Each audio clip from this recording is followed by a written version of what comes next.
Hello, welcome to Meet Your District Supervisor. I'm Halili Knox, and we're here with Supervisor Mark Farrell from District 2, which includes the Marina, Pacific Heights, Seacliff, and the neighborhoods surrounding the Presidio.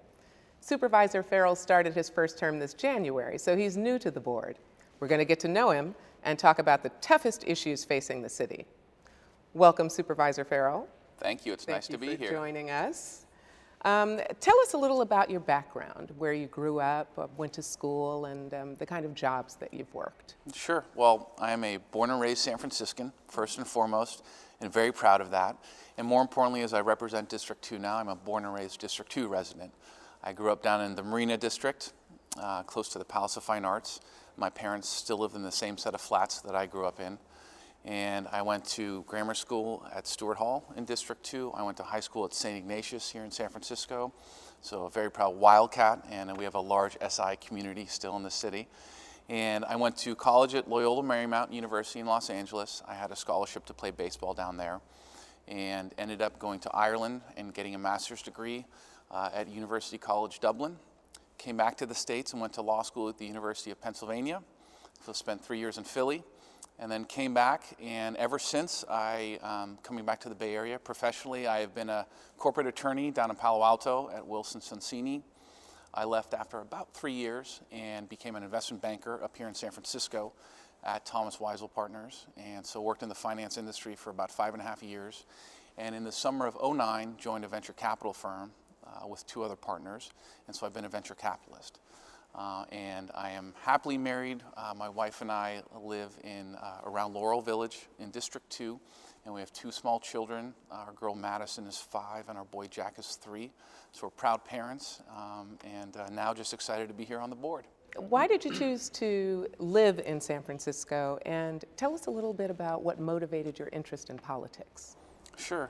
Well, choosing to live in San Francisco was natural for me, given that I was born and raised here. I think when you're a child, you really don't understand what you have until you leave home, really. And I had the fortunate opportunity to live in Los Angeles and abroad in Ireland and in Philadelphia.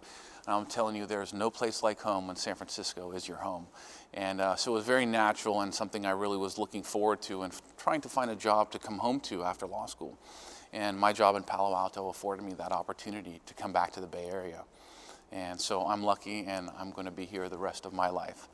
And then in terms of getting into politics, I think for me it was really 2 reasons.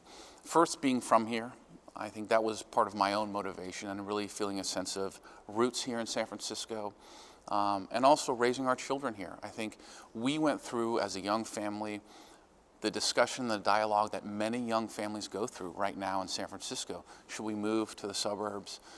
Should we move elsewhere? San Francisco is expensive to live. The public school system has been difficult in the past. I think less about the quality of schools, because we have great schools and great parental involvement, but more about the assignment process. Where would my child go to school? A lot of families leave, and we have most of our friends have left the city. But we decided to stick around, and we're very happy we did. But once you stick around, I think it was a turning point to say, all right, we are here for good. What can we do to make this place better? And really getting involved in politics was a fact that the District 2 seat, for the first time in a long time, was open for election. It was previously Mayor Gavin Newsom's seat and Supervisor Michaela Alioto-Pierce's seat, and it was going to be an open election. And really taking a hard look, I didn't get into politics because I really had a lifelong ambition of being a politician. That's not me. For me, it was, I came from the private sector, and looking and honestly answering the question, did I have something different to offer that I really thought would be valuable to San Francisco right now?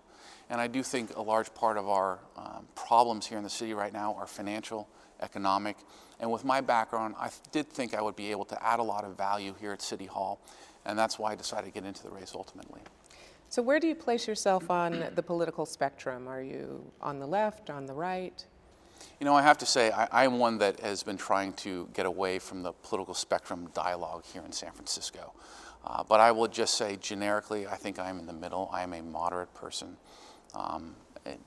Nationally, I think we are a little bit left here in San Francisco, but I think we all embrace that. I would say I'm a socially liberal person and a fiscally conservative person. And that's very much the way I intend to practice what I preach here in City Hall. What did you learn from campaigning for supervisor, and was there anything that surprised you? It's a great question. You know, I think I learned so much. I had never run for office before. I am very much new to the political world. And so for me, the learning curve was steep as steep could be. And, you know, there were certainly a lot of lessons to be learned in running a race in San Francisco. I think a few that stick out in my mind: money does matter, raising money. That's a simple, somewhat unfortunate fact of life if you want to be a candidate, that's important. I think really having a message that resonates with voters, not just saying, I want to be a politician, but you have to really explain why you, and I think that was really core to what we did.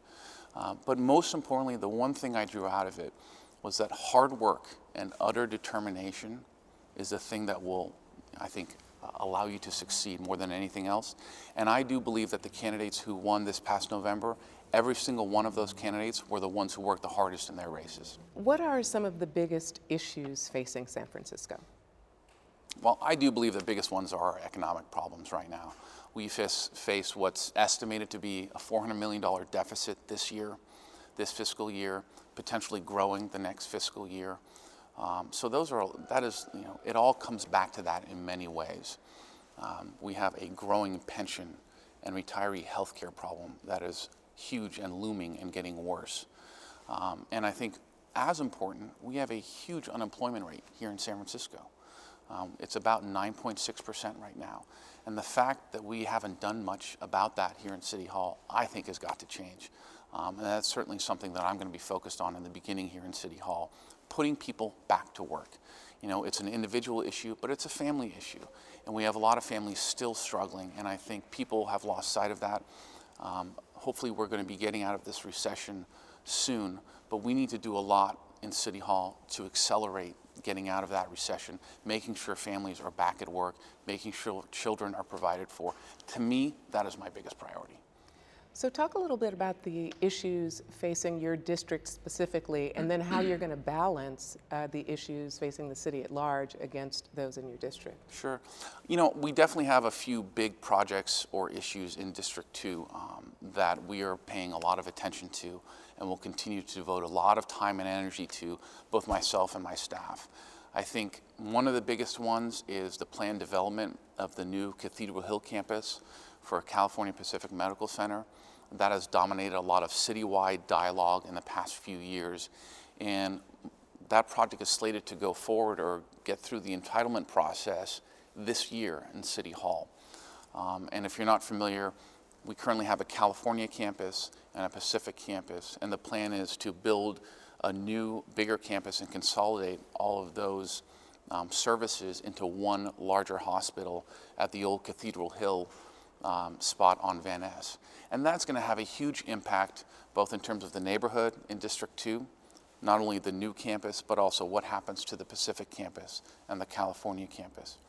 And also, it's a huge job creator, but making sure that we do it in a way that we can have every single constituent, every single person that is affected by the hospital buy into the project, create a ton of new jobs, and move forward in a healthcare system that benefits every one of us as San Franciscans. And otherwise, some of the other issues that are coming up in District 2, Francisco Reservoir in Russian Hill is going to be an issue that comes up. We have a huge project in Doyle Drive that is getting finished in the next couple of years, and making sure that we monitor and understand the impacts on the local neighborhoods in District 2 is going to be a big deal.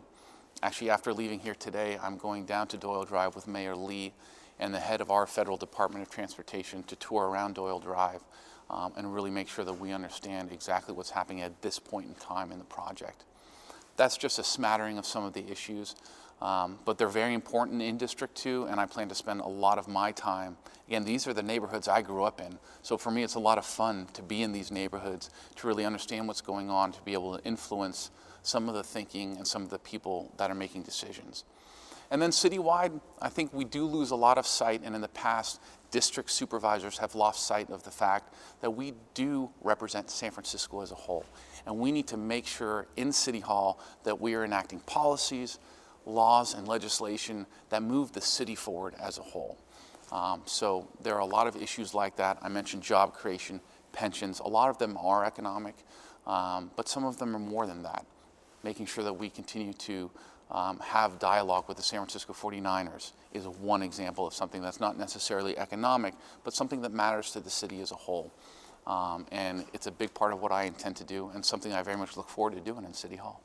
What are specific thoughts that you have on how the city can deal with the budget issues?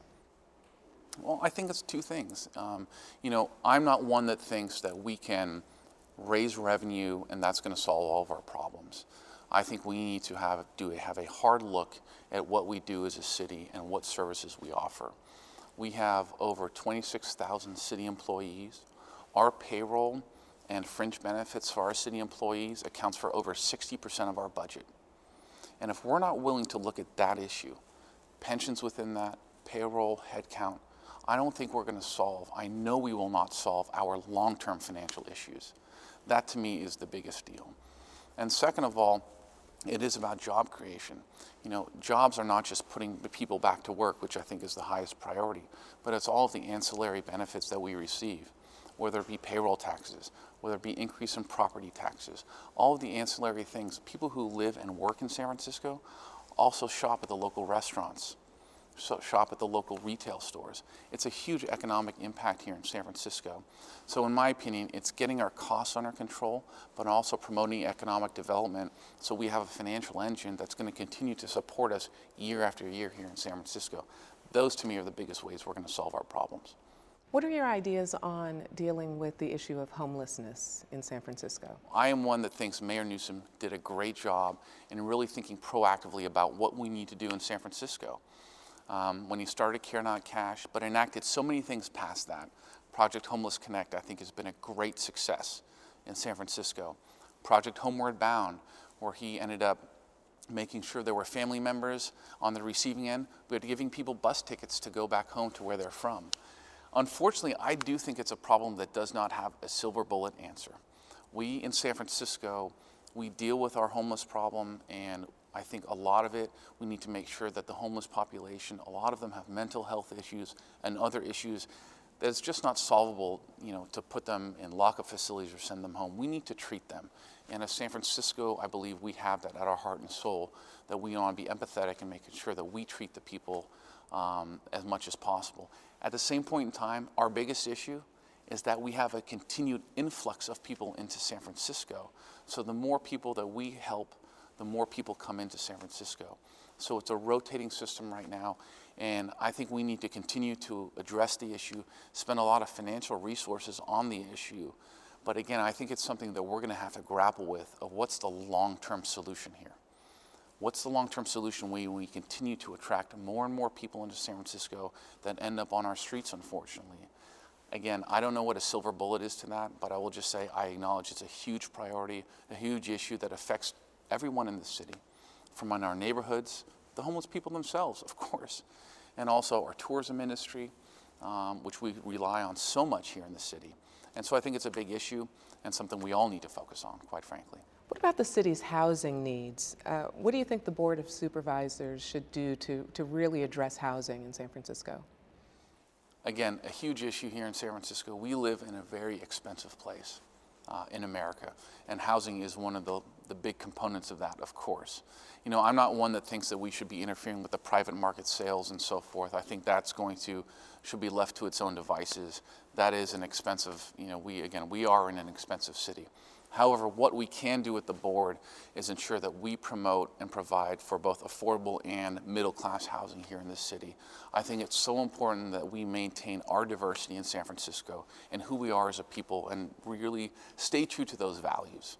I think in large part, ensuring, I think something that we want to focus on and I want to focus on, making sure there are housing opportunities for our first responders to be here in San Francisco and living here. Our police officers, firefighters, sheriffs, our teachers as well. People that provide such essential services for our community to make sure that they have opportunities in San Francisco to buy homes, set up roots as a family, and really be integrated into our neighborhoods. To me, that's what we should be doing, and again, something I think is a huge priority. Let's talk a little bit about transportation in your district. Mm-hmm. Is there adequate muni service? Let's talk a little bit about parking and traffic. Tell us a little bit about District 2. District 2. District 2 definitely relies on Muni quite a bit. I would say that maybe perhaps not as much as other districts, but it is so essential for a number of people. I think most importantly from a commuting perspective to and from work. The main lines for us, the 30 Stockton and the Marina, the 41 and 45 on Union and Cow Hollow and Pacific Heights. The 1 California is a major bus that comes through the district, and a few other lines, of course, that are on the borders of our district. It's a huge deal for us, and we need to make sure that we continue to provide great service. We are a transit-first city here in San Francisco, and I think people embrace that, but we need to make sure that we have a reliable, robust public transportation system. So it's a big deal. We do have a lot of people in District 2 that also drive cars. A lot of people that have families, and I am one of those as well. I take the bus once in a while, but also, quite frankly, the way we've arranged it in our family is I spend my morning with my children, and time willing, time allowing, I take them to school in the morning, so I do drive and use my car. And while we have a transit-first policy, I don't believe the way to achieve those goals and those aims are to make parking so inconvenient, so expensive, such a bad experience that therefore people, so to speak, capitulate and take public transportation. That's not the way we're going to make it happen and be better for San Francisco. We need to innovate, in my opinion, in our public transportation system. We're doing things such as the bus rapid transit systems in Geary and in Van Ness.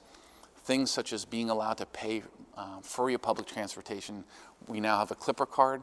Let's talk about putting that on your mobile phone and using that. Innovating ways where people say, you know what? I think public transportation is a great way to go. I'm going to use that. That, to me, is the way to achieve it, through innovation, not through making it so inconvenient for people to drive. Because I think it is a fact of life. Young families are going to use their vehicles. And again, I think if we need to do a lot in San Francisco to encourage young people and young families to stay in San Francisco, I think we are missing out on a lot of our diversity when young families leave our city. And I think we need to do all we can and be very mindful of what it is what are the needs of young families in the city. Housing, we mentioned, schools are a big deal, but also being able to be flexible with their transportation needs as children. And I think that's a big deal. What's happening with crime in your district? And give me your thoughts on how you think the police are doing with respect to crime in your district. You know, I think we are very fortunate in District 2. We have a number of great police captains that oversee the stations that touch District 2. Captain Correa over in the Richmond District, the Richmond Station, Captain Mannix in Northern. Those are the two main police stations that touch District 2. We do have a lot of crime in District 2. I think both in crimes against the individuals, but also crimes against merchants along our merchant corridors. Chestnut, Union in particular, has been hit, Fillmore and Sacramento. It's a big deal. We also have, of course, in the neighborhoods, the break-ins. We need to be very mindful that people keep their iPhones out of sight, keep their laptops out of sight. But it's a big deal, and I think one of the things I talked a lot about in the campaign, making sure that we do fund our public safety departments here in San Francisco. We're going to have to make some tough choices this year in budget time. But to me, one of the biggest priorities is making sure that we have our police and firefighter and sheriff's offices and their budgets fully funded so that we can ensure that public safety does not lack during these budget times. Again, in District 2, I don't think it's talked about as much. I have to say, we are fortunate that we don't have a lot of homicides in District 2. When they happen, they're noticed quite a bit. So we don't have a lot of those types of serious crimes that I know exist throughout San Francisco. But the crimes that do happen do matter to the people in District 2. So as a local supervisor, it is incumbent upon me, and I take it very seriously, to pay attention to that, make sure we engage with the police and fire department so that they're aware of exactly what's happening. But again, I have to tell you that I think we are very lucky in District 2 with the police infrastructure that we have and firefighter infrastructure that we have and the officers and firefighters on the ground. We are very lucky. So you mentioned that you're a former athlete. Right. Now talk to me a little bit about the role of sports in the city's economic future, from the 49ers to the America's Cup. Talk to me a little bit about sports in San Francisco. Sure. You know, I have to say I was very fortunate growing up. I was one that had season tickets to the 49ers from when I was 8 years old. Grew up plain and simply as a 49ers fan. That was part of my life. And I think there's one part economic, which I'll get to in a second, but the other part which is missing is what it does for the city of San Francisco to bring us together as a community, as a city. You know, what happened when the 49ers won those Super Bowls year after year? I think it was 5 during the 80s and 90s. That was a huge deal for our city and our community in San Francisco. What happened to the World Series this year when the Giants won the World Series for the first time in, what was it, over 50 years? Incredible. Everybody was celebrating. And you know, that is a huge deal for our community in San Francisco. But I think economically, not only jobs in terms of construction of stadiums and what have you, but I think economically, you know, for those people who don't believe or don't really fully appreciate what type of economic drivers these sporting events and teams are, go down to Soma during a Giants game. Come to, this is not sports, but come to the Marina in Cow Hollow when the Blue Angels fly in town. What it does to the local streets and the merchants. Come to District 3 and District 2 and District 6 and 10 when the America's Cup comes to town and see what type of influx of economic activity these events drive to us. I think it's something that is not talked about enough. You know, both the community aspect, the intangible fact of who we are as San Francisco and coming together around sports teams, that's an incredible opportunity. But then the economic drivers in our neighborhoods is very real. And I think something that we are lucky right now, certainly in District 2, we have the Blue Angels every year, but the America's Cup is going to become a large economic boom in District 2, as well as some of the other districts. And I think we need to pay attention to how much that benefits us as a city. Well, it looks like we're just about out of time, and it sounds like there's a lot happening in City Hall today, so we're going to wrap this up. There is. Yes, always. That's right. Are there any other issues or things that you'd like to share briefly with respect to your new position as supervisor, or thoughts that you have about San Francisco before we wrap up our conversation? Sure. You know, I touched upon it earlier. I think for me personally, especially coming from my background outside of city government, I very much view my role as promoting all the economic activity here in San Francisco, focusing on jobs again, but also a lot of quality of life issues. Young families, what is it like to live here as a San Franciscan? And what can we do at City Hall, you know, here in these board chambers? What can we do to make life better for San Francisco residents? To me, that's a huge deal. I think we've lost focus on that in City Hall over the past few years, and something I want to focus on. And to me, it's a huge priority. It's why I did this. I'm going to be very true to what I talked about on the campaign trail. And again, hopefully represent District 2, but also the city of San Francisco. And I will just say, we mentioned this before we got on camera, but what an incredible opportunity it is to represent the neighborhoods I grew up in District 2. It is such an honor and a unique experience, and I'm just having a great time and look forward to making a big difference here in City Hall. Great. Well, we've been talking to Supervisor Farrell from District 2. Thank you so much for joining us on SFG TV's Meet Your District Supervisor. Watch for more episodes of Meet Your District Supervisor when we come back with another of our 11 city supervisors. For SFG TV, I'm Holly Lee Knox. Thank you very much. You bet.